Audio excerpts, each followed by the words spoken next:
Right, I think we're live here on our Friday, the 15th of May webcam chat. Russell, great to see you from connecting just across the street. Dina from Los Angeles, Maria, and again, let's begin this with if you're on the chat, stick into the chat now. Where are you? City and country. Just let's see. We've got, what are we seeing?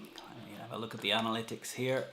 We've got 18 of you connected at the moment. Let's see where we've got people connecting in from. Where are you? Where's the city and the country from where you are? Russell, I know you're here in Barcelona. Maria, Brazil. Alan from Cologne in Germany. Solo, Milan. Great to see you. I was there in March just before the lockdown. And Alexandra, France, good to have you here. Russell, Barcelona, Spain. Puerto Rico, Fletcher, qué bueno tenerte aquí. And so we've got, let me look through what we've got on here today. So what we were going through last week was the 7 beliefs that Vistage and myself share about great leaders. And the 7 beliefs we were going through last week. Great leaders reject shortcuts. Great leaders take time to work on your business, on your life, taking a step outside the urgent day-to-day tasks to look at where you are going, what's good, what's bad. Seek different perspectives. Know that they're not seeing everything and seek out alternate perspectives. They stoke curiosity in themselves, in others. They have discipline. They seek trusted mentors. And they rise by helping others. You can see here I'm wearing one of my Vistage Chair World t-shirts today, and the theme of this conference, which was in January, was Rise Together. We rise by lifting others. So great leaders know that we rise by lifting up others around us. And what we covered last week was rejecting shortcuts and working on your life, not just in the tasks of your life. What we're going to spend some time talking about today is seeking trusted mentors and discipline. And here what I am going to do is, good, we've got some more stuff coming in on the chat. So let's have a look again. We've got Sudha from Tamil Nadu. We've got Carlos from Madrid. Carlos, great to have you here. Reno, thank you for your long comment on the blog this week, thinking about online conferences. Thank you for these ideas. Mark from Nuchate, I'm sure I pronounced that terribly. Miguel from Malaga. Florian, great to see you here, Florian. Great to see your videos getting stronger and better day by day, week by week. Ernest, great to have you here. Mustafa from Norway, great to have you here. So we're gonna go to our second question here for the chat, and I just love, as we're beginning here, for you just to sit and just think, how are you feeling right now? If you were to put one word to capture your emotional state, how you're feeling about life, everything that's going on, what word would capture your emotional state in this moment? And I'd love if you'd stick that in the chat here below, just to take a moment to become aware of the emotional state that you're in. And I think this habit of just checking in with yourself and realizing if you're in a good mindset, if you're in a creative mindset, if you're frustrated, if you're stuck, if you're demotivated, if you're a bit apathetic, it's not bad to be in any of these states. What's bad is to not be aware of it or to pretend that you're not there. And Russell and a few of the other Vistage people, we had the privilege of Mario Alonso Puig sharing with us that the 5 stages of grief, the 5 stages of how we deal with whatever blow. And 5 stages of grief: shock, denial, anger, fear and sadness, and then acceptance. And what Mario Alonso Puig shared with us is none of these states is a good or a bad state. They are part of our humanity. And when any shock hits you, whenever change hits you, a change of school, a change of university, a change of job, someone leaving you, beginning a new relationship. These 5 stages you will go through. And what Mario Alonso said is any one of those states isn't a bad place to be, but getting stuck in one of those states is something that isn't going to be helpful. But pretending you're in acceptance when you really have an underlying sense of anger is not going to help. So one of the things that really struck me was Mario Alonso said, if I think I'm in acceptance, but I'm judging someone else for their anger, I'm judging someone else for their fear or their sadness, in reality, I haven't fully accepted. And I'm transferring my unprocessed fear or anger or denial out onto another person. To be truly accepting is to accept that others are on their own path and they may take a bit more time or they may go on a different route to reach their type of acceptance. But it's not bad to be angry. It's not good to be angry. It's not bad to be fearful. It's not good to be fearful. Each of these are states that you move through as environment delivers you changes. So, Alexandra, the 5 stages: number 1, shock. Number 2, denial. Number 3, anger. Number 4, fear and sadness. And number 5 is acceptance. Shock, denial, anger, fear, sadness, acceptance. Nutu, good to see you here from Ireland. Now, there's a couple of things. So we're going to talk about mentorship first. And let's switch over to our chat cam again here. So mentorship, the theme of mentorship. And Nutu, a bit frustrated, I can imagine. I feel that about every 3 hours I go through a little bit of frustration. I feel like in this time in quarantine, my emotional states have been on a bit of a roller coaster. That I can go in one day where at 9 a.m. I'm frustrated, at 10 a.m. I'm apathetic, at 11 a.m. I'm feeling good and motivated and I do something, and at 12 I'm thinking, I wish I could go outside, I wish I could go see people, I wish I could hang out. Good, so we're going to talk now about mentors. And let me just switch over to our talk cam here. So on mentors. And I think one of the most important things is, for any human being, is learning who can you trust. And who can you trust? Not everybody is worthy of trust. And learning to identify who is worthy of trust is one of the most important things that we can learn as human beings. My role in Vistage in Spain is to attract and recruit chairs, leaders of groups of CEOs who will play a role as mentors to groups of CEOs. And one of the most important things that I need to be able to do is to be able to quickly recognize in a senior business person, is this someone worthy of trust at a professional level and at a personal level? And there's a trust equation that for me is one of the most powerful ways of thinking about what are the set of things you need to see that somebody is worthy of your trust. And the equation here is trust equals C plus R plus I divided by SO. And C plus R plus I divided by SO. And C is competence, R is reliability, I is intimacy. Competence is you know what you know and you know what you don't know. And competence, one of the signs of competence is a person who's willing to say, I don't know. Here's an area that I know, here's an area where I would be uncomfortable speaking about. I know other people that I would turn to, but I'm not an expert in finance, or I'm not an expert in CRM. So competence is an awareness of the areas where you are competent and an awareness of the areas where you are not competent. And one of the signs for me that somebody is not fully trustworthy, and I think trust, there's a Jim Rohn saying that sincerity is not a test of truth. Sincerity is only a test of being sincere. Somebody can want to be trustworthy and not be trustworthy.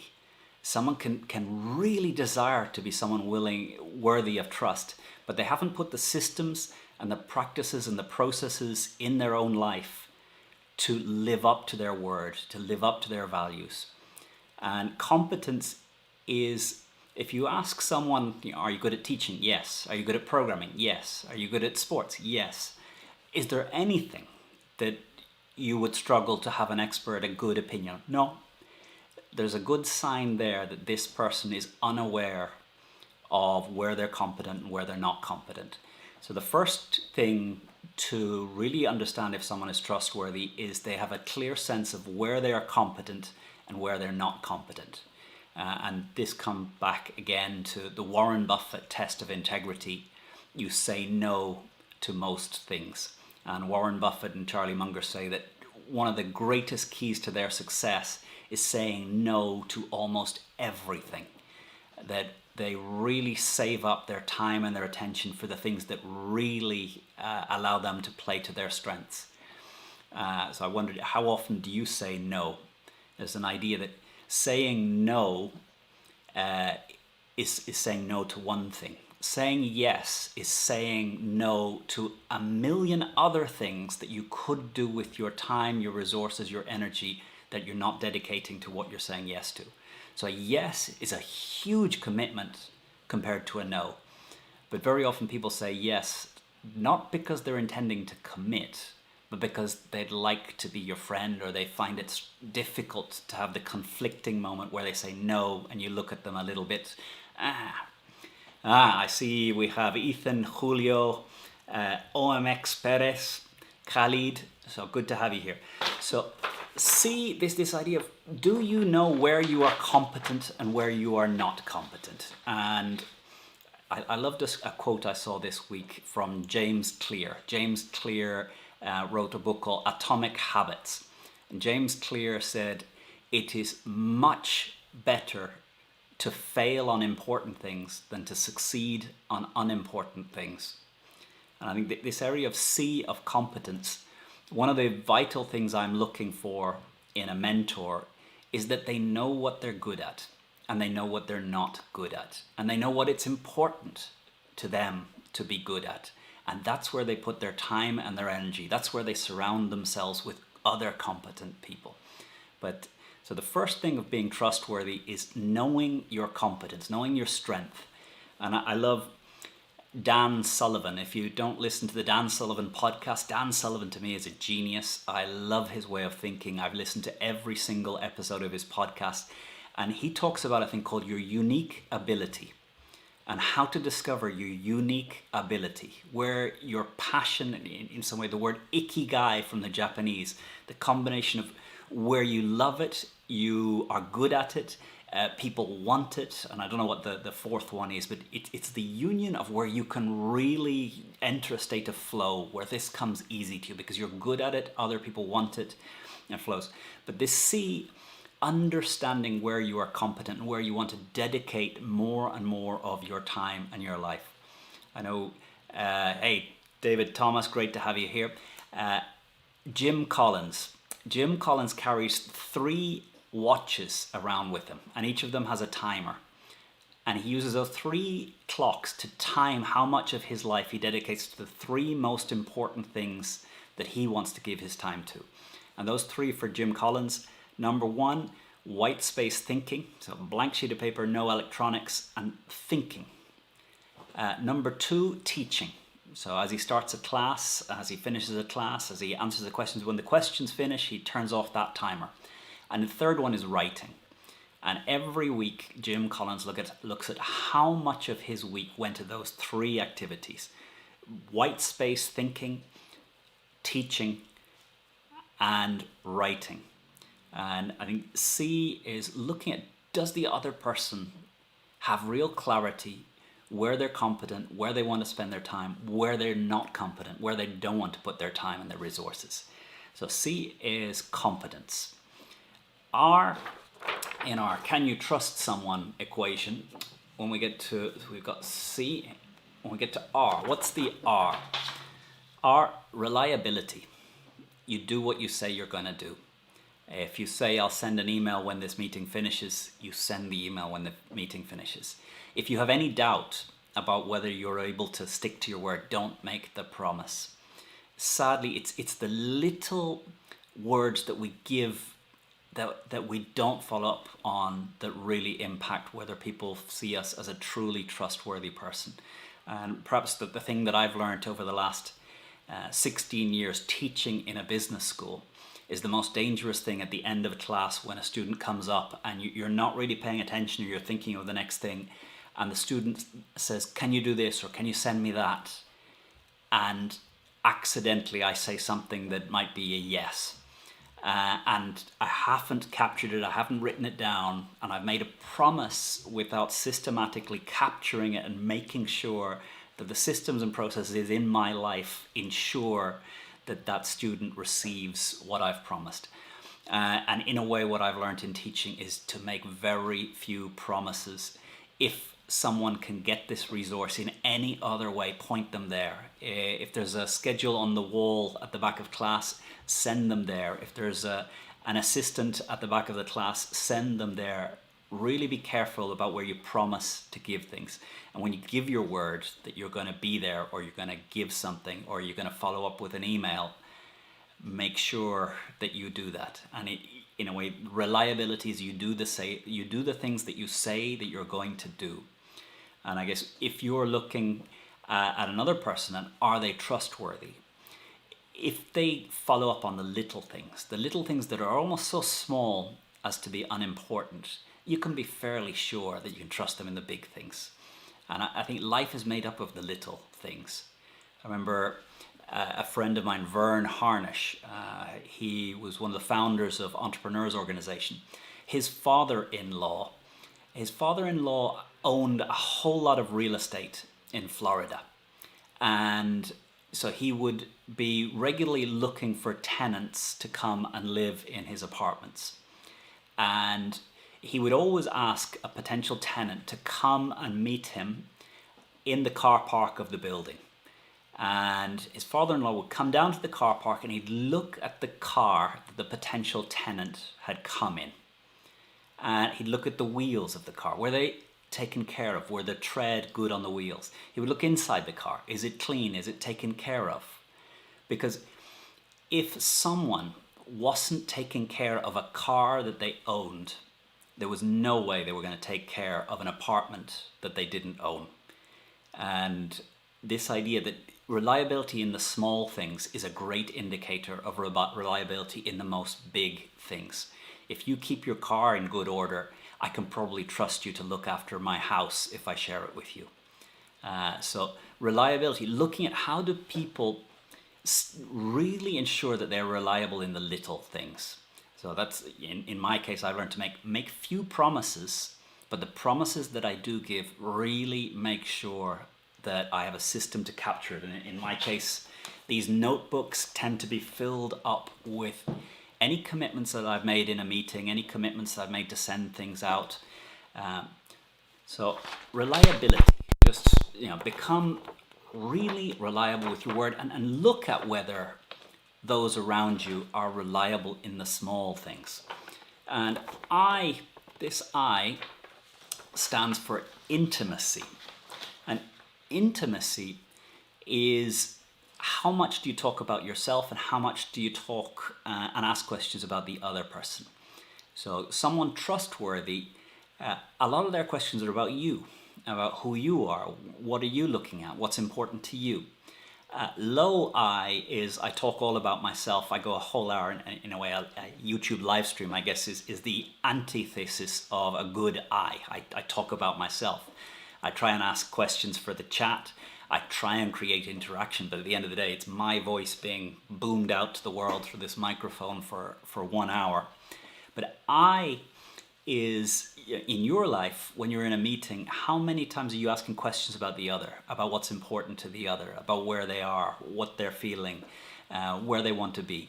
And again, Dan Sullivan, his question, the question that I think is the most powerful one in terms of his question is, 3 years from now, what needs to change for you to be personally and professionally fulfilled? And if you ask that question, the first time you'll ask it, the other person will look back at you with a sort of, what do you mean? You need to ask it 2 or 3 times before someone realizes you really are interested. What would have to change in their personal life for it to be a 10 in 3 years' time? What's missing now that they'd like to be in their life in 3 years? What's present that's a suffering, a pain now that they'd like to be free of in 3 years? Professionally, are they in the right role? Do they see themselves in the same position in 3 years? What would need to change for their professional position to be something fulfilling 3 years from now? And I like this time scale, 3 years, which is enough time that a meaningful change can happen, but short enough that it feels real. So is someone trustworthy? Are they asking you about you, your goals, your objectives, where you are, where you're trying to get to, what's important to you, what you'd like to get out of the time that we're spending together? And for you to become good at this is again to ask these questions. So intimacy is caring about the other. And any good mathematician will realize that these 3 summed up are not as high an impact on the output of this equation as the divider, SO. And trust, these 3 numbers, no matter how big they are, this SO is a huge divider. And SO refers to self-orientation. And I guess I've kind of mixed I and SO. I, about intimacy, is looking to build a bond that goes beyond just the task that we're on. That I see you not just as someone completing a task, or the other sees you not as someone just finishing this task, but as a human. And self-orientation is talking about me, talking about what I want, talking about my goals, my objectives. Not self-orientation is spending about equal time asking you about your goals. So again, this Dan Sullivan question, 3 years from today, what would need to change personally and professionally for you to be at fulfillment? And really listening, and not trying to problem solve, not trying to consult, just listening and helping the other person articulate clearly. And maybe for a lot of people, this will be the first time that they've stopped and really thought about what's good in their life and what's not good in their life. What do they want to keep and what will they want to change?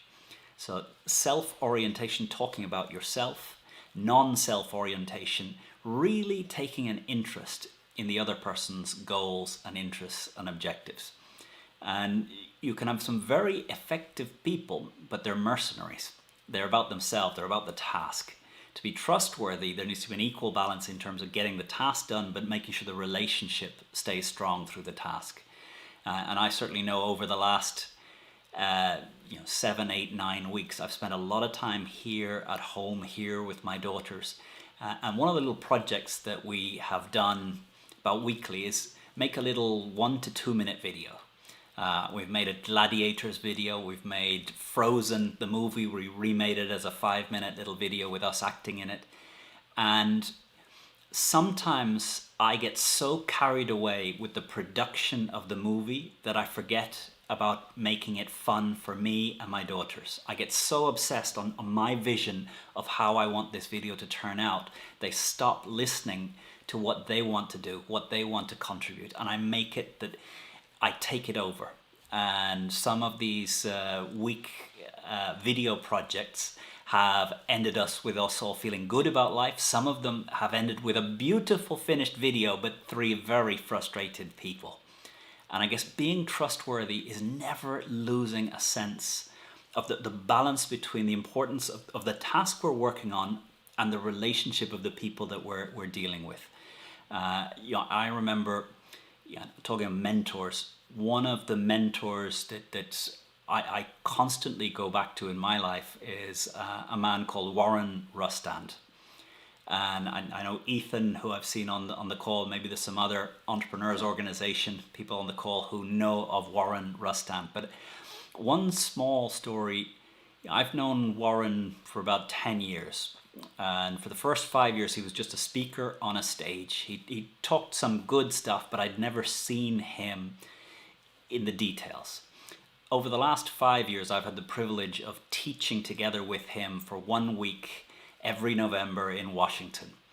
And for the last 5 years, November, I'll travel to Washington. Myself, George, Warren, and a team of others will spend a week together. And I remember in my third year arriving as faculty, I messed up timings. I was arriving late to the faculty meeting the day before the whole program was to begin. So you can imagine me rushing to the door of this faculty meeting, frustrated with myself, knowing I'd let the group down by arriving late. We didn't have a lot of time to get ready for what was to come. So I was quite frustrated. I opened the door, I came into the meeting. It was clear I was interrupting a critical discussion. So half the group looked at me with a look of, you're late. And I just remember Warren got up from the table, came across, he put his hand on my shoulder and he said, "It's great to have you here, Conor. I love that you're here. Did you get some food? Did you get something to drink? Have you had a chance to settle in? We can get you, let's get you some food. Now, we're working on this. Why don't you get yourself sorted, join us, and you'll be able to contribute." And just those words, where my state when I came into that room was frustrated with myself. In that moment, even though the team was working on something very important, he knew how to balance what was more important, the project or the relationship. And in that moment, he knew that at that moment, I just needed him to look me in the eyes and say, "Conor, it's great that you're here. It means a lot to me that you're here again for this program. Have you got some food? Have you got some water?" And then about 5 minutes later, I think my phone rang. I pulled it out, and he just looked at me with this glare that said, "Put that damn device away. You're here in this room to do the work here." So Warren is very good from switching from knowing that right now task needs to move aside because I need to connect with someone. But he's very clear that when you're in a meeting, you're there, you're present. And if you're checking electronics, he just looks at you. And one small look with Warren, you will never pull a mobile phone out again in a meeting. And what's powerful about Warren, and in a way why he's so powerful as a mentor to me, is when he looks at me because I've pulled out an electronic in a meeting, I'm not feeling that he's telling me off. I'm feeling that he's looking at me and feeling a little bit sad for Conor, because Conor is capable of better. And that attitude that he gives to me, it may well be he's just pissed off with me pulling out the phone, but I have this sense that he wants the best for me. So that glance when he sees me doing something that my best self wouldn't do, I don't take as a way of being defensive towards him. I take it as him just saying, "Come on, Conor, you're capable of better than this. You've decided to be in this room, so be fully in this room." And I know, Ethan, you've spent a week with Warren. I love your comment, Warren plus Conor. You're very kind to even put my name in the same sentence as Warren. But I know Warren has a rule at his home. When you arrive at Warren's house, there's a basket near the door, and these devices, they get placed in the basket near the door. When you're in his home, you're there to be with the people and talk with the people. If you need to make a phone call, go outside. But when you're in his home, you're there to be present with the people. I'm sure there's many environments where that sort of attitude and approach would be important. But this idea of, to find mentors is really learning to identify who is worthy of trust. Now, one of the questions that I ask in so many of the courses that I begin is, who inspires you? And I've probably heard 20,000 responses to this question in seminars all around the world. Who inspires you?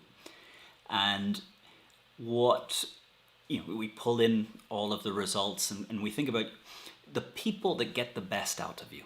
the people that help you really get clear about what's important, the people that help you really get clear about what activity you need to do now and over the next weeks and months to really put yourself in the place that you want to be. They help you be the best version of yourself. If we look at the list of characteristics of these people, certainly the trust equation holds a lot of them. But what I often share with people is the work of Jim Cowses and Posner. Cowses and Posner are two academics that for the last 30 years have asked millions of people, I think 2 million people have done the work in their surveys, where they essentially ask this: what are the qualities of a team leader that gets the greatest discretionary effort out of you? And that the 4 characteristics that get the greatest discretionary effort, and discretionary effort is all the effort you don't need to put in, you choose to put in. In any job that you have, there's a small part of effort that you need to put in, because if you didn't, human resources would come and visit and they would fire you because you were underperforming. But in most companies, if you put in 2 to 3% of your potential, you'll keep the job. 97% of your potential, in a lot of places, you hold back. And the question that Cowses and Posner were putting is, what type of environment, what type of leader gets you to give the greatest part of your potential to a project? And the characteristics of a team leader that gets the greatest discretionary effort, the freely given effort on behalf of employees, of the people around you. The 4, number 2 is competence. So just like here, competence. Number 3 is forward-looking. And forward-looking refers to the way that someone responds when you come to them and you say, we have a problem, or I have a problem, or I screwed up. If you go to your boss, or if someone comes to you and they say, oof, I've screwed up, we have a problem, and their first response is, oh, what did you do this time? Or, oh, where did you screw up? Or who made this mess? This is backwards looking. Forwards looking is in the moment that a leader, a person hears there's a problem. The first thing they do, are you okay? What do we know about the situation? Who else is affected? Who else needs to be communicated to about what's going to happen? Do we have a plan? What plan can we do to get back on track? What resources do you need to recover from this situation? So forward looking is in the moment that you hear that there's a problem, you're looking to the future. You're looking, what do we know? Are you okay? What needs to be done? Who needs to be communicated to? And maybe after 2 or 3 minutes, you can go back and say, and who screwed up this time? But the very first reaction of someone who is forward looking when they find a problem is to look to, what do we know about the situation? Who else is affected? How do we let them know? What resources can I get a hold of to get the situation back under control? So this forward looking is in the moment there's a problem. Train yourself to help the other person get present, to get them clear about where we are and get them clear about where we're going. And only then can you ask who screwed up or why did we get into this mess? So number 2, competence. Number 3, forward looking. Number 4, they call it inspiring. What it means is coherence, and coherence between your calendar and what's important. If you tell me that your family is important, I'll say, show me your diary. And if you can open your diary and show me that your family is getting some of the best hours of your week, I believe you. If you say, no, I fit them in around the other things, well, how does it feel to them to see that they always fit around the other activities? So coherence is an alignment between the 168 hours each week that you get and the things that you say are important. And so many people say things are important, but when you look at their diary, it shows you that other things are important. So what is in their diary, it shows what is really important. But these 3, number 2, competence, number 3, forward looking, number 4, coherence, number 1 is 4 times more important than all the rest. Number 1, if you don't have number 1, don't worry about being competent. Don't worry about forward looking, about responding. Are you okay? Where we get to? Don't worry about your agenda. Number 1 of people that get the best out of others is honesty. And honesty begins with being honest with yourself. And here, when I asked each of you to give a word, how are you feeling right now? Being able to be honest with yourself, how are you feeling right now, is the beginning of honesty. Being able to understand that others are not always in a resourceful, creative state. And sometimes they need a little bit of a push, or they need help to recognize that they're there and then shift them to the creative, resourceful state that is going to be a much better conversation. So honesty is being honest that sometimes you are apathetic, sometimes you are fearful, sometimes you are angry. To pretend you're not because it doesn't look good is not being honest. So this factor of being honest with yourself, and to me, the most powerful thing that allows me to keep track of how I am, what's important, where have I lost track, is writing things down in the morning, in the afternoon, in the evening, just keeping track of what's important in the morning, what am I doing through the day, what did I learn today, what filled me up, what gave me energy through the course of the day, and what subtracted from my day. So for me, writing things down is one of the most powerful tools of becoming self-aware. And I know Ethan and any other EO that have been through our Washington Global Leadership Academy, what we inculcate, what we force into everyone, all the great future global leaders of entrepreneur organization, is to begin the day 10 minutes reading something that inspires. And here's what I've had on my desk this week. Ryan Holiday's Ego is the Enemy. Just turn to any page, read a paragraph, and it just reminded often these are paragraphs from 2,000 years ago, from philosophers, from Roman emperors, and it just stops you and realizes the problems I face today, humanity has faced them for thousands of years. What I feel is a huge issue, it was an issue 2,000 years, it'll be an issue 2004. So reading 10 minutes, something that inspires you. Then 10 minutes writing down, just getting out of your head the questions you have, the thoughts you have, the worries you have, the fears you have, the angers you have, the people you want to connect with, getting it out of your head and onto the page. And after 10 minutes of writing, 10 minutes of gratitude. And the question I ask myself is, at the end of the day today, what do I want to be grateful for?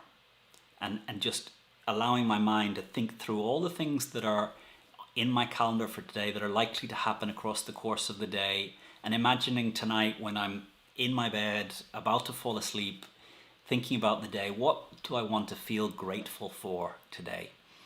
So that's what we try and teach as how to help people become great leaders.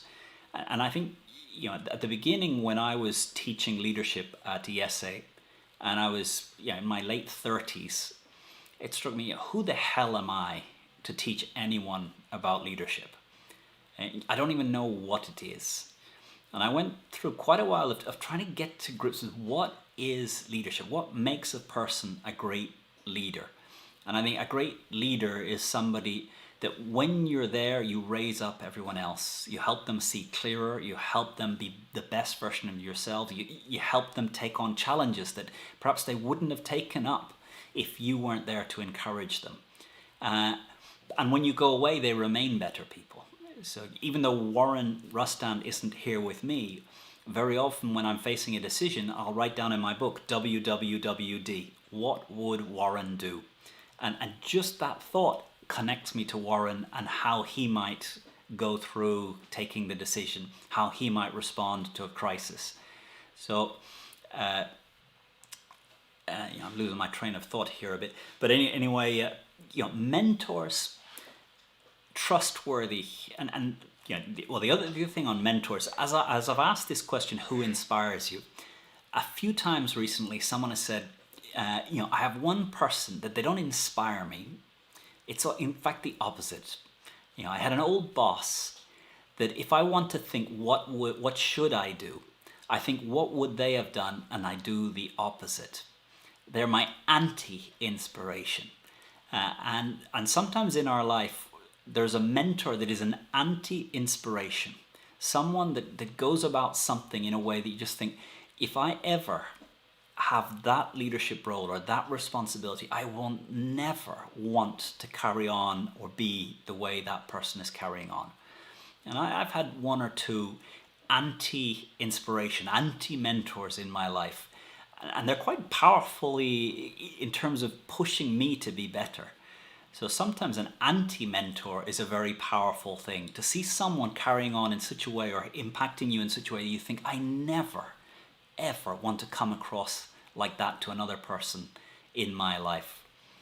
And mentors, in my life, the first mentor that came into my life was a teacher that I had at school, Mr. Matz. He taught biology when I was in the United States. I'd arrived in the US at 14 years old, went into New Trier Township High School, 4,000 students across the 4 years of high school.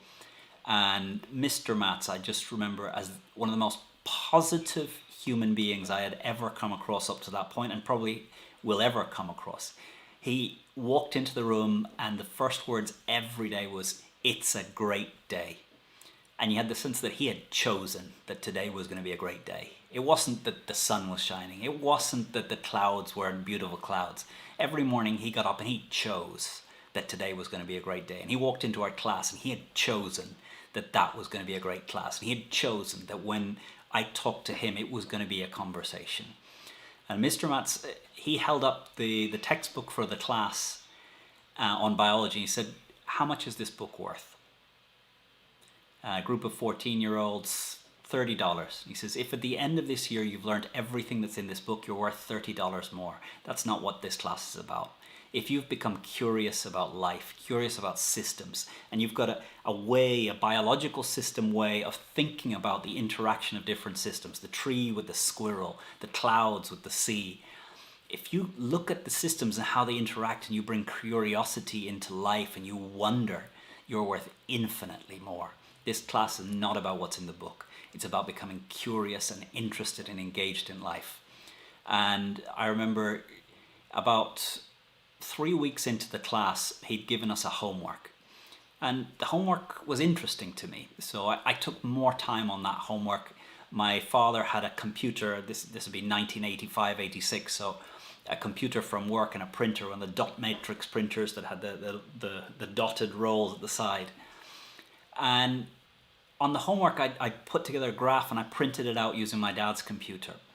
And when I gave that homework in, Mr. Matz marked it, and when he gave back the homework at the top of the page, he'd given me 11 out of 10. And I remember I took the homework, I went up to Mr. Matz and I said to him, "Mr. Matz, you've made a mistake. The homework was out of 10. You've given me 11. And he looked at me and says, "No, your work went further than I had expected anyone could go with this homework. You went beyond what I had expected. You deserve a 10. You deserve an 11. And for me, the way he looked into me, the way he saw me, that moment was not a 14-year-old apathetic, cynical schoolboy. What Mr. Matz saw in me was huge potential. And I guess I've never been able to go back into the little box of an apathetic, cynical teenager. Ever since Mr. Matz saw that I was capable of more than I thought, I guess it just opened the possibility for me. And he never lacked in encouragement to try things, to go for things. It was also very, very harsh when you let yourself down, when you arrived late, when you didn't live up to the important things. And I think no one of us can believe in ourselves until someone else looks at us, sees us, and believes in us. And what I've taken from my time with Warren Ruston, my time with Eric Matz, is that each of us, each of you on this call, has the power to look at someone young, look at what they're doing, ask them about who they are, where they're going, and look them in the eyes and let them know that they are important and they're here for a reason and that they're going to do some great things. It might be challenging, it might be tough, but if they put themselves and they dedicate, they're going to make a real difference to this planet, to humanity, to their city, to wherever they choose to put their energy. And I think until somebody else says that to you, you can't believe it in yourself. And that's why we need mentors. It's human to doubt. And I suspect if you're in a project where you're feeling a lot of doubt, you're constantly questioning yourself, rather than trying harder, taking a step back and just thinking, who has already done this? Who has already succeeded here? Who has already made progress? How could I spend some time with them? And with a mentor, you don't want to ask them how you should do something. You want to get into their life. You want to understand how they live, how they approach the small things and the big things, how they have systems in their life to be reliable, how they have systems in their life to say no and to focus their time and energy on the things that are important, how they treat people. And to me, I learned more from Eric Matz, from how he was, than what he taught. I learned more from Warren Ruston, from how he is as a human being, than what he teaches in words and in PowerPoint. So mentors are not there to teach us with words. They're there so that we can watch how they carry themselves. And hopefully that they look at us and they challenge us to be a better version of ourselves. So let's switch back over here and see what we've got on chat. So Steve McNulty, great to have you on here. Graceful, high voltage, great writing, so powerful. Renee, great to have you on here. What I'd love to do, we're coming up to our 15 minutes, so maybe one question I have for each of you, let's switch to a third question, is, as we're coming through this time of coronavirus, COVID-19, I'd love to hear from each of you, if you just have a moment and reflect. In Spain, it's been 9 weeks since the initial beginning of the lockdown. And if you had to answer one thing you've learned from this moment, this time of lockdown, this time of confinement, this time of webinars, what would it be? And I'd love to hear there, what are the things that you want to take from this time and really ensure that as economies open up, as travel comes back, as we start to forget about this lockdown time of March, April, May, June 2020, and we start to travel, we start to get busy again, what is one thing that you've learnt, or one habit that you've begun, or one thing that you want to hold on to and not lose as busyness comes back into our lives? Florian, video production, absolutely. I've been hounding you for 12 years to make videos. It's so good that coronavirus was stronger than me. All my persuasion was not as powerful as coronavirus pushing you to make those videos. Coherence. Russell, when wanting to do the right thing, being generous fulfills the most. And I think this idea, love, is to give without expectation of anything in return. It doesn't mean you have to do it every day, every week, every month, but learning to give without expectation and to let go of the expectations that you have is a powerful way of living. So Kathy, time to slow down and think about what you want from life. And for me, time with family. I've had breakfast, lunch and dinner with my kids and my wife for the last 9 weeks. That's never happened in all of my time. And I guess because I travel so much, very often I try and make the moments with my kids intense, big, special moments. In a way, this 9 weeks, I've learned to just be with my kids, be at home, be sitting there reading a book while my daughter does some drawing, be sitting there preparing some food while other people are going about. And never before have I been able to just sit and not worry about creating intense, meaningful connection with my kids. Just sit still. So investing time in improved communication, that is excellent. Family is important. Yeah, my calendar will show that family is important. My calendar will show where I have been every day for the last 9 weeks is here with them. And I've been very grateful these 9 weeks that I like the people that are in my home. I like how they are as human beings. I like the curiosity they bring to life. I like what they want to be and do. I like how they treat the people around them, their friends. Ethan, relief from deadlines, appreciating home and family, more time for creative ventures. I'd love to hear more about the creative ventures. I think you're quite a creative person anyway, so I'd love to see what's coming from this time. Reno, common enemy unites. Absolutely. I remember one of the most powerful things for a company is one common enemy. And I remember the motto for Nike was beat Adidas. And it's a wonderful motivational thing for a family. You know, should I do this or do that? Well, which of them is going to help us beat Adidas? It's so clarifying to have a real clear common enemy. It's probably a dangerous if it's the only way that you can find a way of uniting your company, that you're always picking enemies. In a way, I think populist presidents, and there's a few populists around the world, one of their powers is uniting against enemies. Some of those enemies are real, some of those enemies are fiction.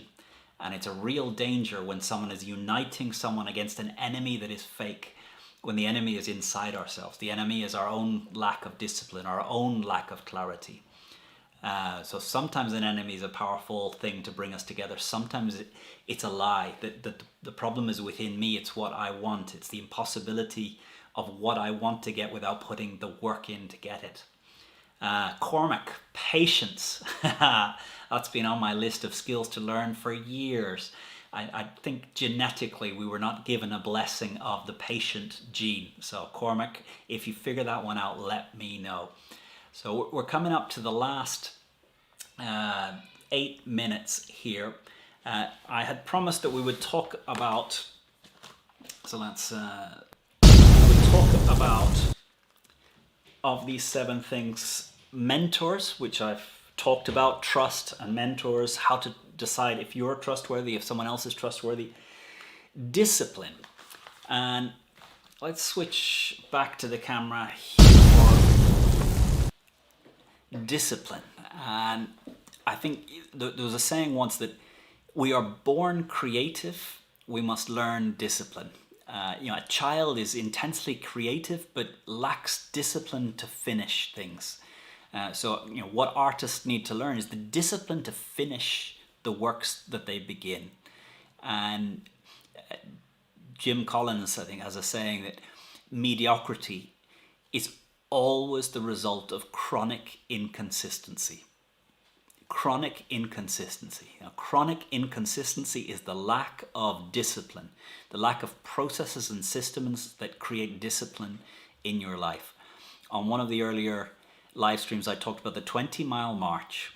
20-mile march is a story that I've heard from Jim Collins, but just talks about if day after day after day you make slow but steady progress, you can do incredible things. Jim Rohn says it's incredible what we can accomplish in 10 years. We so underestimate what we can achieve in 10 years. We so overestimate what we can do in a day. And John Grisham, the author of the true crime novels from the south of the United States, for 10 years he arrived at the office with enough time to write 1 page before he began work as a lawyer. 1 page every day is a novel every year. John Grisham, that's been the rate that he's produced works over the last 20 years. 1 page every day is a novel published every year. So discipline, Vern Harnish told me once, routine sets you free. That if you can just establish a routine and a chosen, deliberate, intentional routine, it can set you free to really be creative. It's not, for me, I think I don't like routines. I don't have routines. The nature of my life where each week differs. On one week I'm teaching on a Monday, on the next week I'm thinking on a Monday, the following week I'm traveling on a Monday. So my weeks don't have routine. What I've learned in this time in quarantine, where I haven't been traveling to teach, I haven't been traveling up to the business school, is over these 9 weeks, every week we've had a 1-hour Vistage leadership team call, and it's allowed us to connect and perhaps talk about things that when we only meet for retreats and we only meet for deep learning, some of the administrative stuff doesn't have a space in our meetings. So this regular weekly calls of the people who are just beginning their work with my company. And I guess the only routines I really have in my life is this of each day something goes into this book. And very often in my books, at the beginning of a new book, I copy over what's important. I copy over my goals for the year, my theme, the 3 or 4 words that I want to live by. So for me, Callum, writing in a journal at the end of the day, always feeling, I like that idea. I'm always feeling like I'm filling it with 90% crap. Don't worry, at least that crap's out of your head. And I think it's the process of thinking. Not all thinking is clear. A lot of thinking is crap. A lot of thinking is lost, wasted effort. Edison, on inventing the light bulb, said, how do you invent a working light bulb? You fail 9,999 times. So, knowing to throw out the crap, perhaps the genius is identifying the 10% that's brilliant. Making videos, sometimes I'll make 3, 4, 5 versions of a video before I upload it. I don't share the crap ones. So, becoming disciplined. If you make a video every day, by accident, once a year, you're going to make a really good one. But if you're waiting and you never switch on the camera, that great one's never going to come. And again, Callum, in your journal, if you're writing every day, those little 10% starts to accumulate. And if you're paying attention, what makes something crap, what makes something good? It may be that Callum 10 years from now looks back and views that the 90% that who you are today thinks is crap. In 10 years' time, you think there was something important in that. Because this idea that we don't see with eyes that are capable of seeing everything. We see with the eyes we have today, with the knowledge we have today. 10 years from now, we'll see with bigger eyes. We'll see with greater perspective. And sometimes in my journal, just getting the stuff out of my head and putting it down, even though I don't know what it means or I don't know where it's going, is something that 5 years from today or 2 years today or even 6 months from today or even a week from today, it's a message for my future self. It looks like crap now, but it's a message for my future self. So don't worry what's going down in your book when you're writing. And again, one of the habits that I really push every person that comes through my courses is get a webcam, switch it on for 3 minutes every day and say something. And if today, when this finishes, you just switch it on, you say, hello, my name is Conor, testing 1, 2, 3, does this work? And you stop. And then the next day, who are you? How do you answer when someone says, tell me about yourself? What do you want to achieve? What type of company do you want to work for? What type of role would you really get a lot out of? What type of people do you want to have around you? What's the office of your dreams? What's the best team you've ever worked on? And if day after day after day you switch on a camera and you share these things, it's not that any one of them is going to be genius. It's the accumulation of day after day after day paying attention to what's going on, paying attention. If you hear a good story, capture it and tell it. So, I definitely am not someone where discipline comes natural, where doing things every day comes natural. But I have seen that it is so important in achieving anything meaningful that I find a way, and no matter how hard it is, to have a consistency of steady forward progress in the 2 or 3 things that really are important to me. Steady, daily, important progress in the relationships that are important to me. Steady, daily, important progress in my health physically and my health mentally. Steady, daily, forward progress in contribution, in looking at where can I give of my best. What organizations do I really resonate with and I want to play a part of connecting with the leaders and the people in that organization. And for me, Entrepreneurs Organization is one, Vistage is another, YPO is another, IESE Business School is another.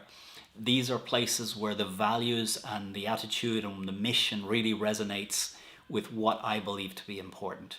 And what I'm trying to do each year is is to take out some of the things at the sidelines and focus my time and my energy more and more on 1, 2, or 3 things that really are important. And for me, teaching has gone up there as one of the most important. And one of the things I'm really struggling with is how to move my teaching skills from classroom to this. And that's where I'm really feeling lost at the moment. I feel like I've worked out how to be a teacher in a room with 70 faces looking at me, but I haven't figured this out.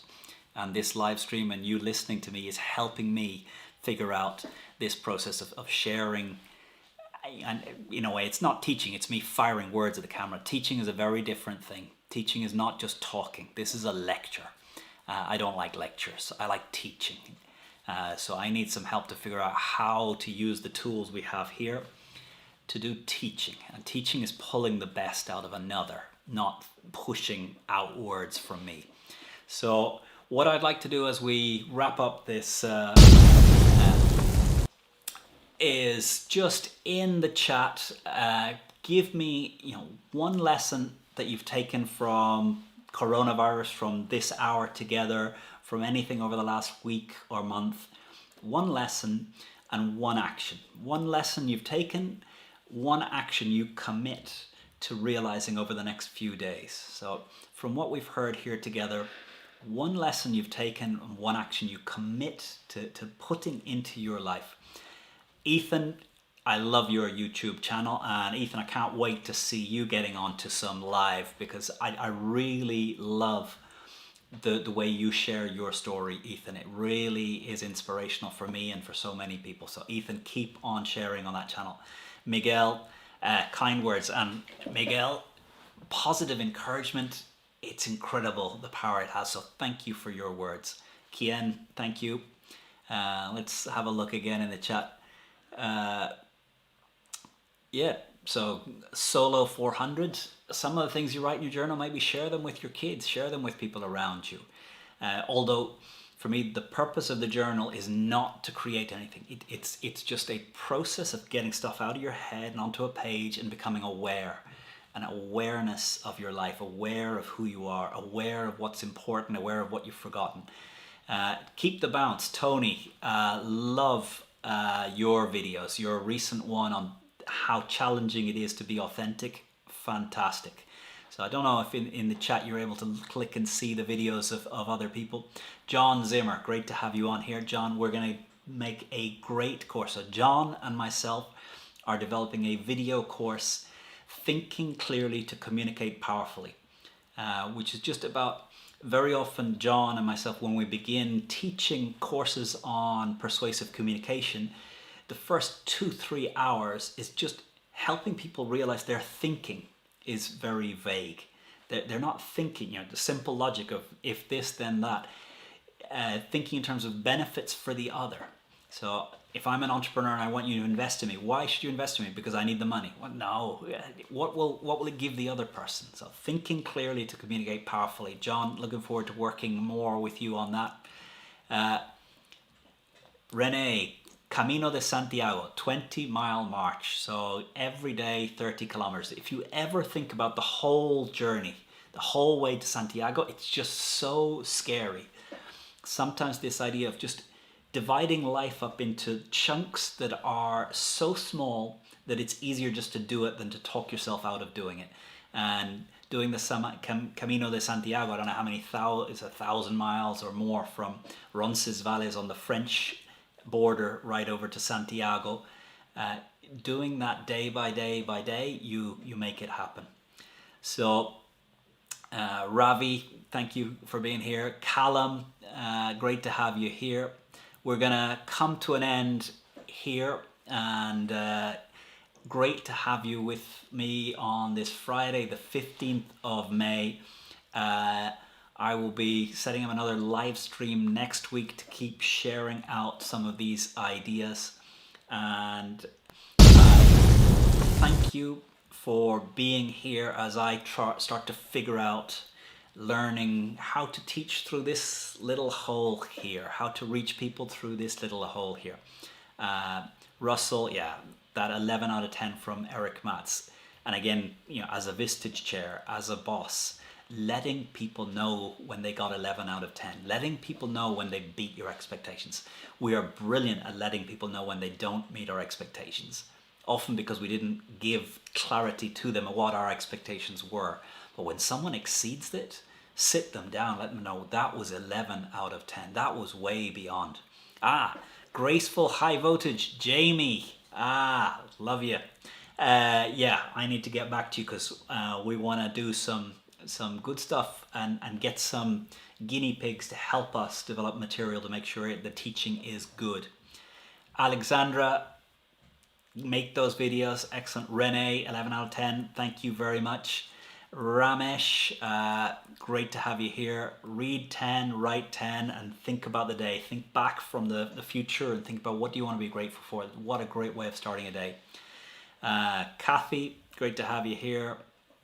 Ernest, Man's Search for Meaning, brilliant book.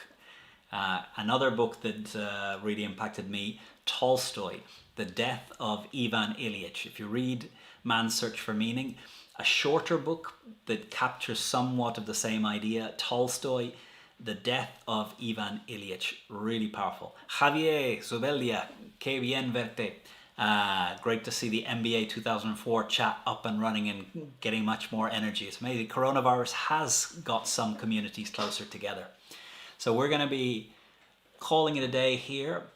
Great to have you. Solo 400, thank you. Ellen, thank you. Amidou, Goshega region, Ghana, great to have you here. So many places that I need to get out there, travel to and see. Maury, great. Dina, great. OMX Perez, The Surrender Experiment, that is a great book. That had a big impact on me. Ramesh, so we will declare this live stream coming to an end.